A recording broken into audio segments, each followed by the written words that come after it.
O que nós temos é que atuar permanentemente onde o crime está sendo praticado. Se nós não tivéssemos essa DPF aqui, hoje não estaríamos dessa maneira. Eu vou lembrar um momento, Rafa, e vocês podem colocar isso à prova, verificar estatisticamente, Instituto de Segurança Pública, estatisticamente, lá na minha própria unidade, chamar os policiais antigos lá. Em 2013 eu assumi o comando do batalhão. Tivemos nesse ano muitos problemas com unidades prisionais, muitas rebeliões, diversas rebeliões. O secretário de Segurança era o Garotinho, o governador Garotinho, secretário de Segurança. Passou isso, aí nós começamos a dedicar a faxina no Estado. Tivemos muito trabalho, as nossas companhias de serviço todos os dias operavam nas diversas comunidades.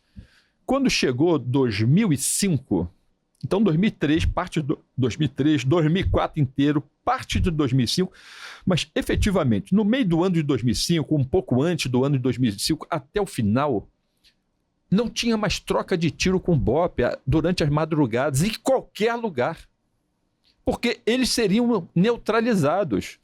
E se tivesse, dependendo da situação, no dia seguinte estaríamos ali, e etc, etc, etc. Imagine uma companhia de serviço voltar para a unidade depois de um dia inteiro de operação triste porque não tinha confronto. O policial ele precisa, não do confronto, mas ele precisa da adrenalina, porque a atividade... Se sentir útil. Na guerra, ele presta um serviço que ninguém presta. Não é o procurador, não é o promotor, não é o presidente da República, não é o ministro do Supremo, não é ninguém que preste esse serviço. E ninguém está disposto a oferecer a sua vida para defender ninguém. Pelo menos não estão nessa função. E se tivessem vocação para isso, já tinham se alistado nas fileiras policiais. Quem tem vocação para isso já se alistou nas fileiras policiais. Fora isso, não. Mas todos são úteis? São úteis. Agora, os inúteis são esses que ficam questionando essas questões. Tipo, por que a Polícia Rodoviária Federal estava na comunidade atuando junto com as polícias? Tinha que ser o contrário, como o Rafa falou. Governador do Estado, por que ainda tem atividade criminosa e o senhor ainda não resolveu isso? Tinha que ser dessa maneira. Sim.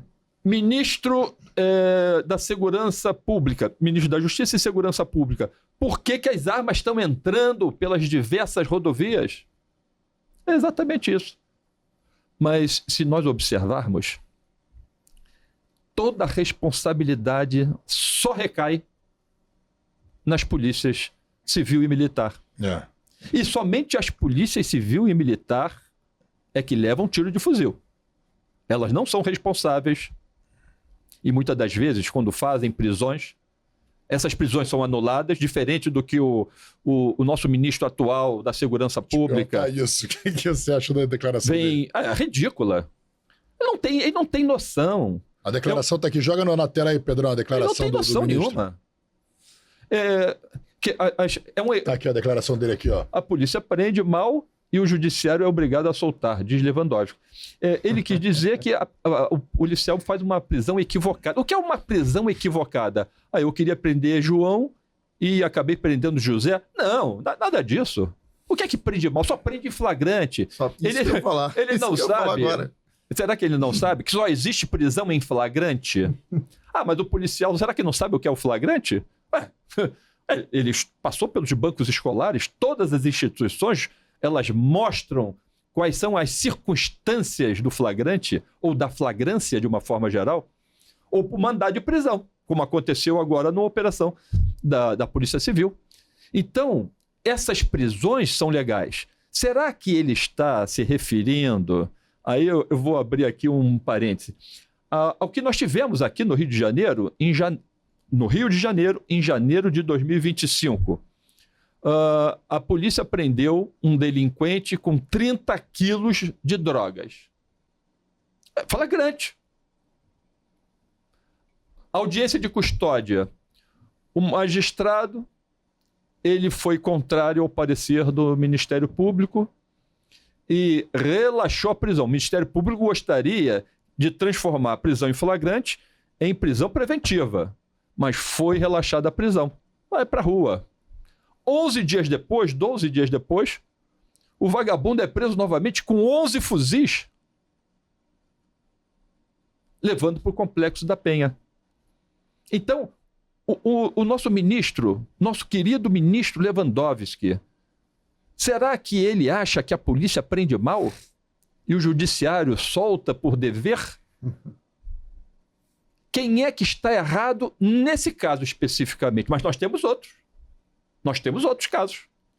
Coronel, o que a população tem que saber é o seguinte. Eu não posso falar sobre os outros estados, mas posso falar com muita propriedade sobre o Rio de Janeiro. Eu trabalhei 4 anos em centrais de flagrante, lidando diretamente com as ocorrências da Polícia Militar do Estado do Rio de Janeiro. O que a população comum não sabe e se depara com essa declaração e de repente fala, poxa, não sabia disso e tem isso como verdade. Então, para que o nosso espectador saiba e possa replicar isso a outras pessoas, como funcionam as ocorrências em estado de flagrante aqui no Rio de Janeiro. A Polícia Militar, que conta com pelo menos um policial experiente na viatura, o outro pode até ser moderno, mas tem sempre um mais antigo com ele. E se tratando de Patamo e de GAT, esquece, são vários policiais experientes e apenas alguns, novatos, raros inclusive, mas quando é novato lá no Patamo, no GAT, pode botar aí pelo menos 4, 5 anos de polícia já em atividade e foi selecionado para estar no GAT, no Patamo. Esse é um ponto que você tem que saber. Outro ponto que você tem que saber, quando essas equipes se deparam com uma ocorrência de grande vulto, eles se comunicam com a supervisão de oficiais, ou seja, nós estamos falando de um grupo de policiais experientes que estão se comunicando com um oficial e essa ocorrência vai ser levada a uma delegacia de polícia judiciária. Chegando lá, um inspetor de polícia ou um oficial de cartório recebe essa ocorrência, perceba, mais um policial apreciando isso. E levam a uma autoridade policial, no caso aqui, delegado de polícia. Eu já vi o delegado entender que não era ocorrência em estado flagrancial e instaurou inquérito. Isso acontece muito mais do que vocês possam imaginar.